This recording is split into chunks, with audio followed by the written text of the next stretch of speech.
윤석열 대통령이 대통령실에 민정수석을 부활시키고 검사 출신 김주현 전 법무부 차관을 임명할 거라는 관측이 나오는 가운데 조국혁신당 조국 대표가 초조하고 불안해진 윤 대통령이 우병우 시즌2를 만들려 한다고 비판했습니다.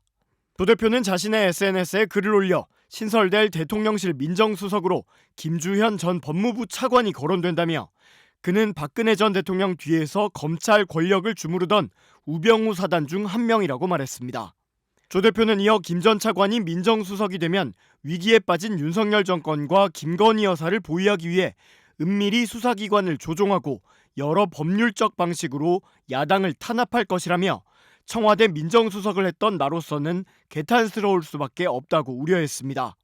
그러면서 윤석열 대통령은 총선 민심을 외면하고 우병우를 총애한 박근혜 대통령의 길을 가려 하냐고 묻기도 했습니다. 대통령실은 민정수석 신설 등을 담은 직제 개편안을 이르면 이달 초 발표할 것으로 알려진 가운데 신임 민정수석에는 김주현 전 차관과 함께 박찬호 전 광주지검장도 후보군으로 거론되고 있습니다. 이 같은 조 대표의 비판에 대해 이준석 개혁신당 대표도 조 대표가 정곡을 찔렀다며 공감을 표했습니다. 이 대표는 어제 CBS 라디오 박재홍의 한판 승부에 출연해 조 대표가 정말 아픈 부분을 찔렀다고 생각한다며 자신도 대통령에 대해 조 대표와 비슷한 합리적인 의심을 하고 있다고 말했습니다. 오늘은 아주 정확한 부분, 아픈 부분을 찔렀다고 생각하는 게 아하.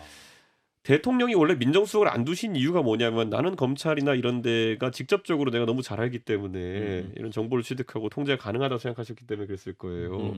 근데 지금은 이제 그게 안 된다는 거겠죠. 정권 후 이 대표는 최근 검찰 수뇌부와 소통 등이 잘 안 된다는 얘기도 들리고 있다며 윤 대통령이 없앴던 민정수석실을 다시 만들게 된 이유를 추정했습니다.